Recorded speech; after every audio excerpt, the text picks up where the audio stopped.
Kraft presents The Great Gildersleeve. The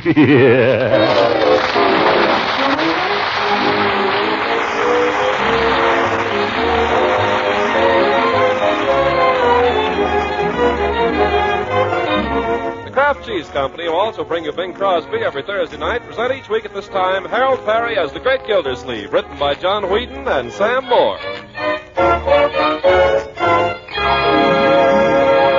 We'll hear from The Great Gildersleeve in just a moment.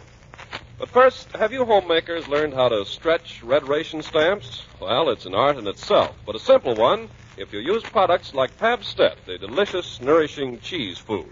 For Pabstet is inexpensive. It costs only a few cents and just 3 red ration points per package.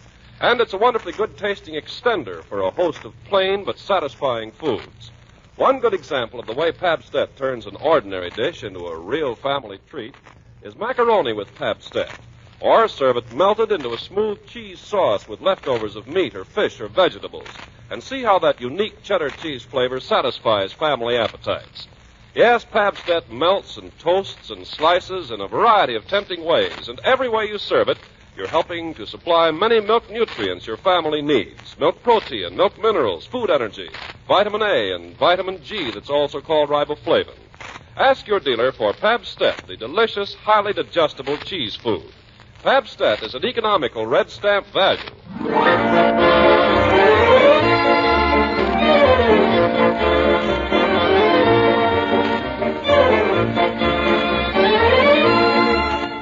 Now for the Great Gildersleeve. Gildersleeve has a problem, and the problem is his nephew Leroy. There have been signs of trouble, a certain lack of respect at times, complaints now and then from the neighbors, and then suddenly... Hey, you! The time has come to face it. Look here, Gildersleeve. This time I caught him. Ouch! Hooker, I thought I told you never to darken my door. I didn't come here to darken your door, Gildersleeve. I've come here as a representative of the law. Let go. I didn't mean to do it. Piggy dared me. Unhand the boy, Hooker. He's my nephew, and I'll handle this. I'll see that you do, because the law has ways of dealing with vandalism, you know. Vandalism? It was nothing but a boy's prank. Yeah, that's right. It was just a boyish prank. Quiet, you. In my opinion, Gildersleeve, you're nurturing a first-class case of juvenile delinquency there. Yeah, that's all it was. Just juvenile delinquency. Quiet, you. And it's no wonder. Anybody who goes tearing around the way you do, backing into people and smashing their cars... That's neither here nor there, and I did not back into you. And don't try to take it out on the boy. I'll pay for the broken window, Hooker. When it comes to the care and feeding of children, I don't need any advice from you. You owe me a bumper. You owe me a fender. Good day. That's telling him, Unc. Boy, you certainly told him. Young man, come into my study. But, Unc, I didn't mean to do it. Piggy dared me. He made me do it, honest. It was nothing but a boyish prank, Unc, like you said. Close the door. Now, Yes, sir. you know what happens to boys who go around destroying property? Do you? Yes, sir. I mean, no, sir. They start out with little things like this, and they go from bad to worse. They start hanging around drugstores. They fall into bad company. The first thing you know, they're smoking cigarettes. Oh, I wouldn't ever smoke, Unc. I hope not. But that's only the beginning. Piggy tried to get me to once, but I wouldn't. I told him it wouldn't be right. I'm glad to hear it, because once you... Smoking's bad for you. It stunts your growth. That's right. It's very bad. Then why do you smoke, Unc? We're not talking about me, Leroy. We're talking about you. Yes, sir. I'm trying to impress upon you, Leroy, the seriousness of what you've done. A broken window may seem a small thing in itself, but it could be the first step in a life of crime. You're right, Unc. I'm sorry. I'll try to do better. Well, I certainly hope you will, my boy. Guess I'm just no good.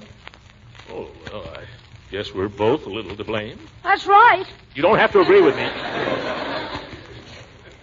But I realize now I haven't spent as much time with you as perhaps I should. You know, I think we ought to try to get to understand each other a little bit, Leroy, don't you? How do you mean, Unc? Well, I mean, do things together, read things together, go places together. Go where? Well, I don't know. We might go on hikes together. You mean it? Would you like that? Can Piggy go? Piggy? Well, I guess so, if it's all right with his mother. Oh, boy, wait till I tell him. Yeah, wait a minute. I didn't say right this minute. Pack a lunch, Bertie. Unc Piggy and I are going on a hike. Yay! I guess we're going on a hike.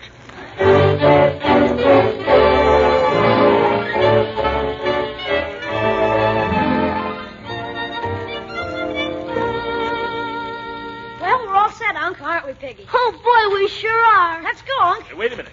Bertie, how many hard-boiled eggs did you put in the lunch basket? 6, Mr. Gildersleeve. 6? Let me see. There's Leroy and Piggy and myself. Yes, sir. 1 egg for each of the boys and 4 for you.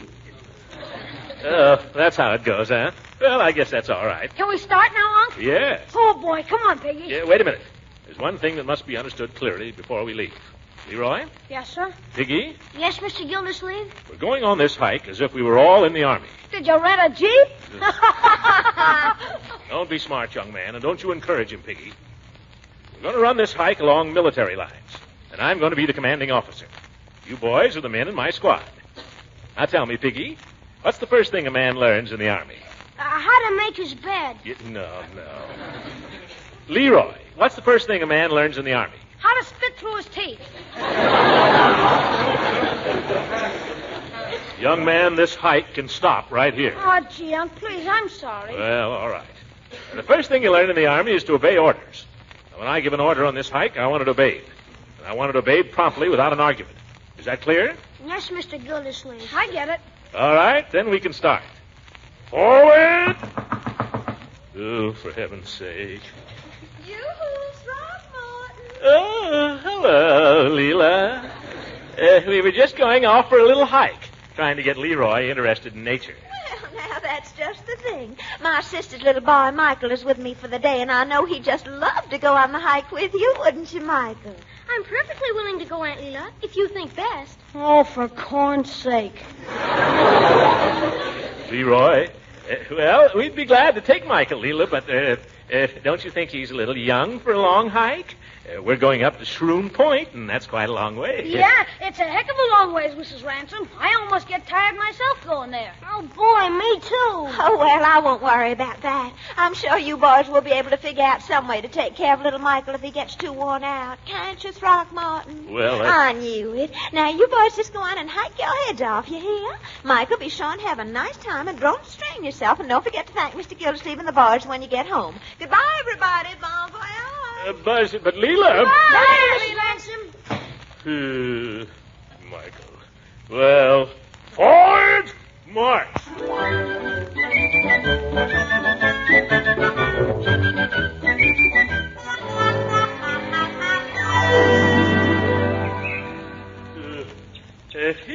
Here's a beautiful spot, fellas. Suppose we stop for a minute and give some of our soldiers a chance to rest. I imagine you're a little tired, aren't you, Piggy? I should say not, Mr. Gildersleeve. I'm as fresh as a daisy. Daisy. Well, I'm sure the other boys are tired, the way we've been tearing along. Leroy? Heck no, there's nothing the matter with me. I was hoping you older boys be more thoughtful and give little Michael a chance to get his breath. Oh, don't be ridiculous, Mr. Gildersleeve. I'm not a bit winded. You see, Unc, we don't have to stop now. Nobody's tired. Nevertheless, as your commanding officer, I order a halt. You're all tired, only you don't realize it. But gosh, Unc. Leroy, you heard my order. Possibly this would be a good time to have lunch, too. Lunch now, Mr. Gildersleeve? It's only 11 o'clock. 11, Piggy? Oh, so it is. I would have guessed around 1:30. But there's an old saying, an army travels on its stomach. That's what we got to do. I'd like to watch you. Never mind. Please, Unc, there's a place just a little ways ahead that's swell for lunch. It has a brook. A brook? Oh, that sounds nice. Is that what you other boys would like, too? Oh, boy, me for the brook. Yes, by all means. Well, all right. We'll go on to the brook. Forward! Oh, Leroy. Yeah, Unc? How far is it to the brook? About 2 miles. Forward, march. Leroy!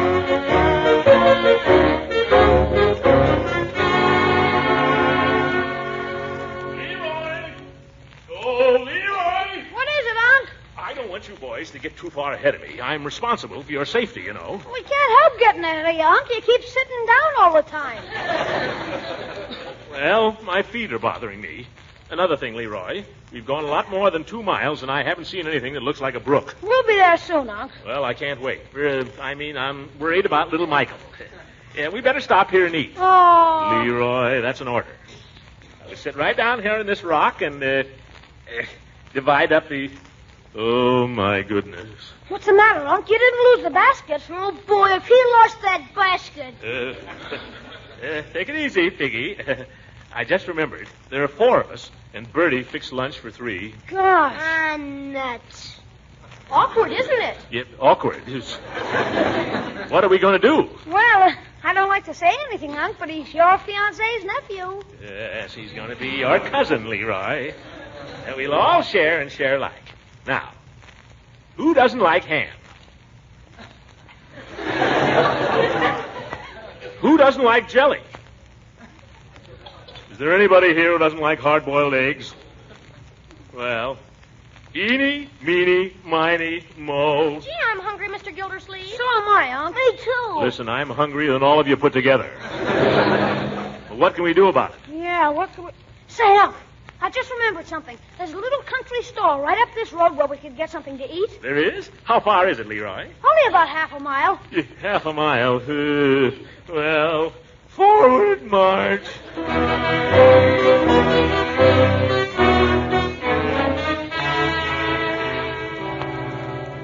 Oh, gosh, Unc, now that we've eaten, do we have to sit here for the rest of the day? My feet are killing me, Leroy.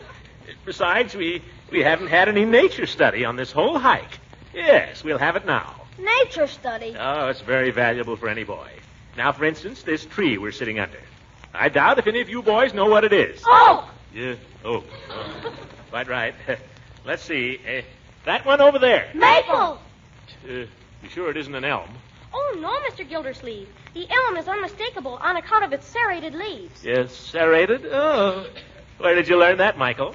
I had a special course in nature study at camp last summer. Oh, well, that takes care of the botany. Let me see now. There must be some more nature around here someplace.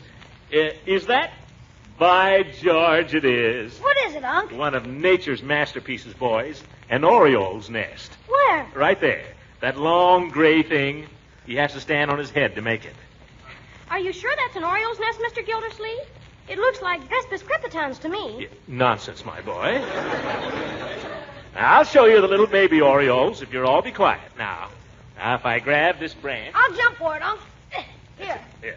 Now, quiet, everybody, so you won't scare the itty-bitty birdies. Can't seem to find the opening in this nest. I'm sure that's a Vespis crepitans, Mr. Gildersleeve. Do you know what that is? Oh, of course I do. And this is nothing like it, Michael. I'll show you. Hey, what the dickens is the Vespis crepitans? A hornet! Oh, forward march!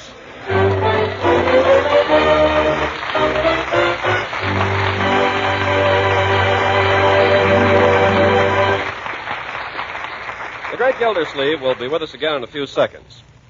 Meanwhile, perhaps you remember the advice in the old saying, waste not, want not. It certainly applies these days. And that's the reason, I suppose, that so many smart homemakers are economizing with red ration points and cash by planning menus ahead, and are so ingeniously putting every bit of food to work so that nothing is wasted. One especially useful trick of practical magic that'll make leftovers really sing is to combine them with Pabstet, the delicious golden cheese food. For Pabstet melts and toasts and slices to perfection, and the whole family will go for its grand cheddar cheese flavor. What's more, Pabstet is a fine source of valuable milk nutrients, and it's highly digestible. Of importance, too, it costs only a few cents per package and just 3 red ration points. Now, your dealer may not have Pabstet the very first time you ask for it because so much dairy food is going to war, but everything is being done to keep dealers supplied. So watch for Pabstet, P-A-B-S-T-E-T-T, Pabstet, the delicious, nourishing cheese food.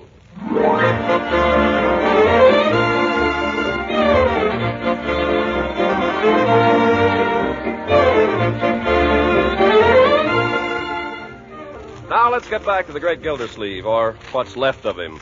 He's had a good supper, and we find him now entering his den, his shoes in his hand, preparing to relax on the couch. But what's this he sees? So, Leroy? What's the matter, Unc? This junk, young man. I believe I've mentioned before that I do not like to find these confounded little comic books all over my desk. Hey, don't throw those away. They're valuable. Don't be silly. They're nothing but trash. No, they're not, Unc. You ought to read one. I've got no time for such stuff. Oh, be fair, Unc. I did what you wanted to do. I went on a hike. Oh, thanks very much. My feet are killing me right now. Well, I suppose I should be open-minded, Leroy. And what's this one here? Is this a good one? Captain Wonderman. Is it? He's so good he's on the radio every night. In about 5 minutes he'll be on. Never mind. Now, what's it about? Oh, gee, Unc, this is the best comic there is. Captain Wonder Man is the strongest man in the world. He has secret muscles. Huh? Here. Look at the story of Captain Wonder Man and the Nazi saboteurs. Where does it begin? Well, here. You see, this kid, Jackie Crumb, is a newsboy, and all of a sudden this Nazi spy grabs him, Dr. Von Denk. Why? Well, because he thinks Jackie knows something about Captain Wonder Man. Well, does he? Does he? Jackie Crumb is Captain Wonder Man. Yes, You begin to like it now, Unc? not yet. Oh, you will. But that's a secret about Jackie being Wonder Man. Nobody knows it but bona fide members of the club. What club? The Captain Wonder Man Club. You send 10 cents... Never mind. I don't have to join the club. What happened to the newsboy? Well, as soon as he's tied up, he's helpless unless he changes himself to Captain Wonder Man. How does he do that? That's another secret. Nobody knows but the club members. How many members are there? 20 million. None of them would tell? Oh, no. You have to send 10 cents. No, I'll join no club. What? Well, then I'll tell you. Jackie says the mystic word, Alakazam. Alakazam? Alakazam. And then he becomes the strongest man in the world and the most patriotic. Look at him. I see him. Why does he wear a cape? The members know. They send 10 Never cents. mind the 10 cents. Leroy, I forbid you to read any more of this junk. And if I find of it lying around, I'll burn it. Gosh, Unc, don't you want me to learn to read? Not in order to read drivel about muscle-bound men with capes. And get away from that radio. Learn to read from something good, Leroy. Here, I'll find you something up here. The makers of Toasted Popsies present Captain Wonder Man. Leroy! Oh, turn off that radio. But, Unc, you don't have to listen. Turn it off, I say. I told you, young man, I'm trying to find something decent for you to read. Captain Wonder Man. Now be quiet for a minute. Okay, Unc. Looking for something, Uncle Mort? Yes, I'm looking for a book. What one? Oh, I don't know, a good book. Looking for something to read to Leroy. Well, here's David Copperfield. No, I tried to read that. Oh, here's a wonderful book. I've always just loved this one. Oh? What is it? Little Women. Is she kidding? Don't sneer at Little Women, my boy. My mother read it to me when I was younger than you are. It's a wonderful book. Oh, I love it. I just love it. I've read it so many times I almost know it by heart. Please, Uncle Mort, read us Little Women. Oh, why don't you read it, my dear? I'm tired. I'll just stretch out here on the couch while you read, huh? Well, if you want me to. Now, make yourself comfortable, Leroy, because I want you to sit still and listen to this. Okay. Well, there's no use really starting it tonight, so I'd just like to read you my favorite part. Do you mind? No, go ahead, my dear. It's where Beth dies. You see, it's about all these sisters, Leroy, and one is Jo. She's sort of a tomboy. That's the one I always wanted to be. And then there's Beth. She isn't very strong, and, well, I'll read it to you. All right. The pleasantest room in the house was set apart for Beth, and in it was gathered everything that she most loved. Flowers, pictures, her piano, the little work table, and the beloved kittens. Father's best books found their way there, Mother's easy chair, Joe's desk, Amy's finest sketches. And every day Meg brought her babies on a loving pilgrimage to make sunshine for Auntie Beth. John quietly set apart a little sum that he might enjoy the pleasure of keeping the invalid supplied with the fruit she loved and longed for. Old Hannah never wearied of concocting dainty dishes to tempt a capricious appetite, dropping tears as she worked. And from across the sea came little gifts and cheerful letters, seeming to bring breaths of warmth and fragrance from lands that knew no winter. Here, cherished like a household saint in its shrine, sat Beth, tranquil and busy as ever. But nothing could change the sweet, unselfish nature. And even while preparing to leave life, she tried to make it happier for those who should remain behind. I'm sorry. Marge. I'm sorry, but it always gets me. Oh, here, give it to me, my dear. I'll go on with it. Where are we now? Oh, yes. Joe never left her for an hour since Beth had said, "I feel stronger when you're here." She slept on a couch in the room, waking often to renew the fire, to feed, lift, or wait upon the patient creature who seldom asked for anything and tried not to be a trouble. Often when she woke, Joe found Beth reading in her well-worn little book, heard her singing softly, to beguile the sleepless night, or saw her lean her face upon her hands, while slow tears dropped through her transparent fingers. Unc, what's the matter? But it's so sad, Leroy. I think if you don't mind, I'll go for a little walk. Walk? Yes, I need the exercise.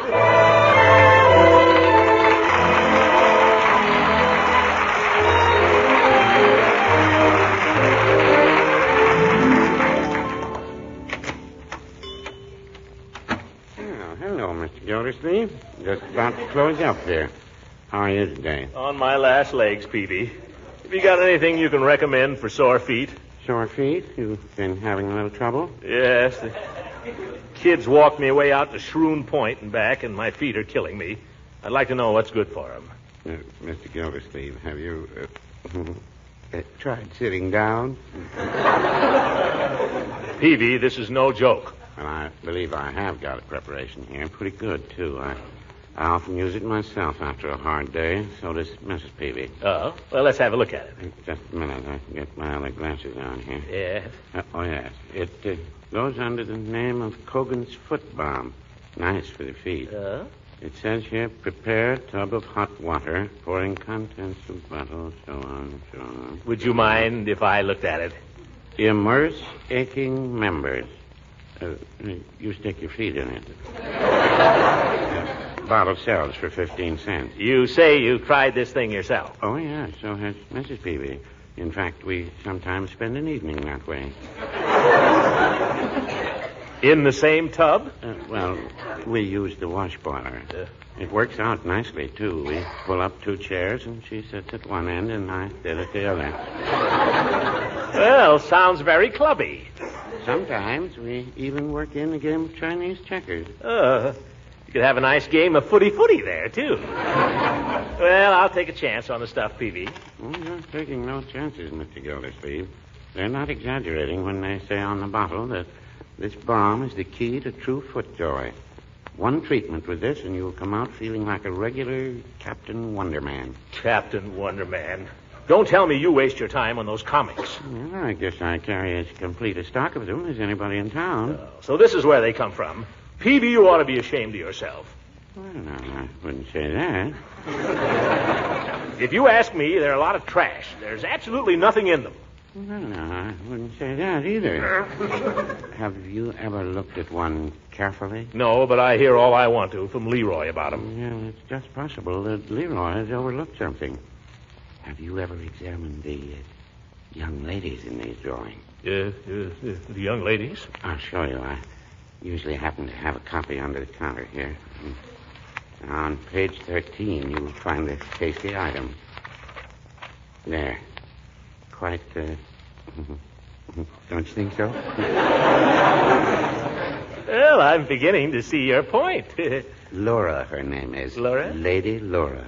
That's Captain Wonderman's lady friend. Oh. You'll find others, too. Care to take a copy along? No, Peavy. I'm really not interested. I've got to be getting along with this thing. Dog tired. Got to get home and get some sleep. Well, good night, Mr. Gildersleeve. Good night, Peavy. Alakazam. Alakazam.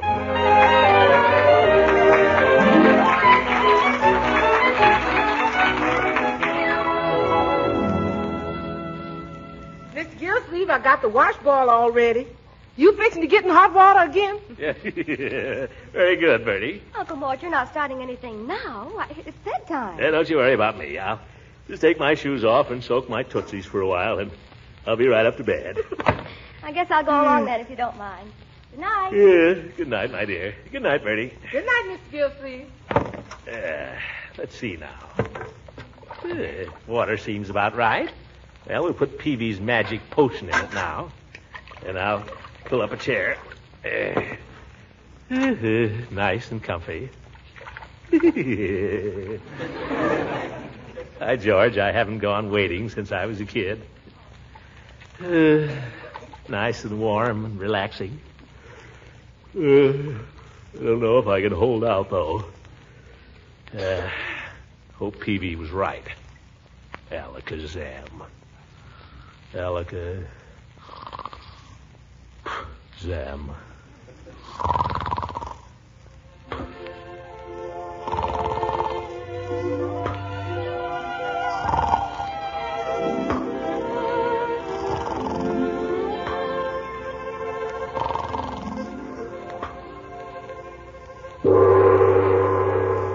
makers of Toasted Popsies present Captain Gildersleeve.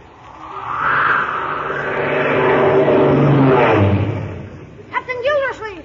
Captain Gildersleeve! Don't disturb me now, Junior. I'm conducting an experiment which, if successful, will bring to naught all the plans of the Axis. But Captain Gildersleeve, it's Lady Laura. Even now she is being held captive in an ancient temple on a deserted island by your old enemy. Dr. Von Hooker. There's not a moment to lose. Alakazam.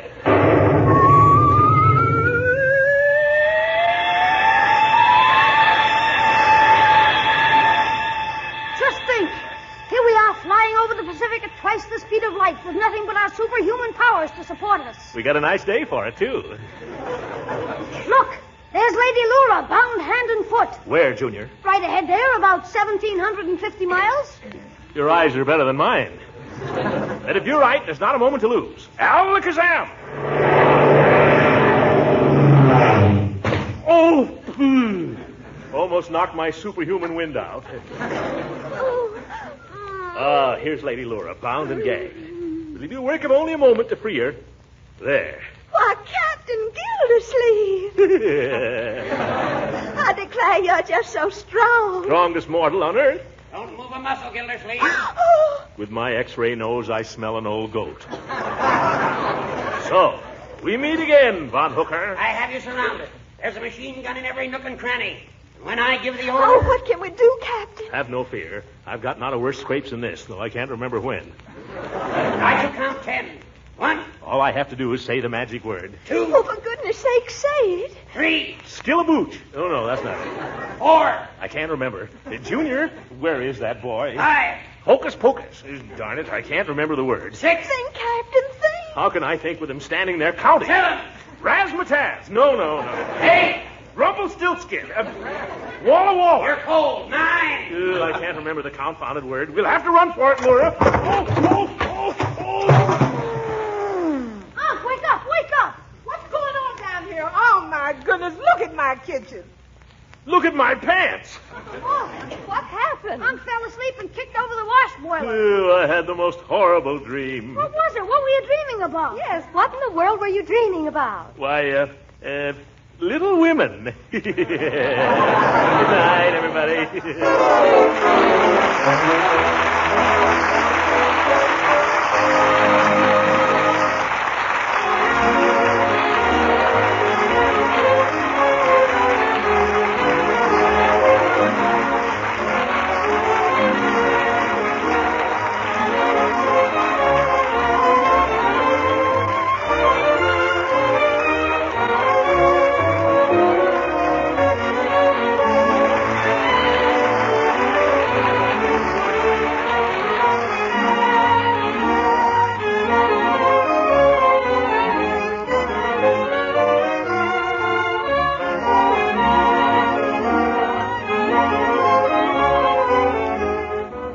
Music on this program was under the direction of Claude Sweeten. This is Ken Carpenter speaking for the Kraft Cheese Company and inviting you to listen in again next week for the further adventures of the Great Gildersleeve. I guess you'll agree that it's not only smart to be thrifty these wartime days, but it's absolutely necessary if you want to keep your two food budgets under control. That's a mighty good reason why you should know about Parquet, the quality margarine made by Kraft. For Parquet margarine costs a little cash and just 5 red ration points per pound. But economy is only one reason why Parquet is popular the country over. People everywhere like its delicate, appetizing flavor for many uses. You see, Parquet is a grand-tasting spread for bread and a delicious seasoning for hot vegetables. It's a real flavor shortening for baking and just about perfect for pan frying. Parquet is a real energy food, too, and contains vitamin A. If your dealer doesn't have it the first time you ask, it's due to wartime shortages and the fact that Parquet's popularity is growing very fast. But Kraft is doing everything possible to keep dealers supplied. So watch for Parquet, P-A-R-K-A-Y, Parquet margarine made by Kraft. This program came to you from Hollywood. This is the National Broadcasting Company.